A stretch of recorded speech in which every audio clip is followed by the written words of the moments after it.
বিয়া সাথে কি সবাই করছি? বিয়া করি নাই, এরকম বাড়ি আছে এখানে বিয়া করি নাই। বিয়ে করি না কয়জন? 1 2 3 4 5 6 7 8 9 10 11। এই যে আমরা যারা বিয়ে করি নাই, আমার বিশ্বাস এরা ম্যাক্সিমামই আসছে বিয়ে শাদী করব, যে আমাদের সব ঠিকঠাক আছে কিনা। বিয়ে করতে ডরাই এরকম মানুষ আছে না? আসেনি? যে আমরা বিয়ে করতে ডরাই, কেন ডরাই? এটা যথেষ্ট কারণ আছে।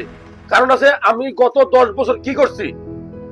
স্মার্টফোন চালাইছি, টিকটকে হট ভিডিও দেখছি, রিলসে হট ভিডিও দেখছি। এই সকল ভিডিও দেখলে, যেহেতু আমি পুরুষ মানুষ, আমার ভিতরে হরমোন আছে, টেস্টোস্টেরন আছে, উত্তেজনা কাজ করছে, আমি ভিডিওগুলো দেখার পরে কি করছি? হস্তমৈথুন করছি। এরকম আছে কিনা বাস্তবতা? আছে কিনা? এখন আপনি দীর্ঘ 10 বছর হস্তমৈথুন করছেন, এখন দেখেন যে আপনার সিমেন্ট বা বীর্যটা পাতলা হয়েছে, বা আপনার টাইমিংটা মনে হয় যে খুব কম, ঠিক আছে, খুব দ্রুতই আপনি হস্তমৈথুন করে ফেলেন, এরকম আছে না? অথবা অনেক মানুষ আছে, যুবক আছে, যাদের খুব বেশি ঘন ঘন কি স্বপ্ন দোষ হয়।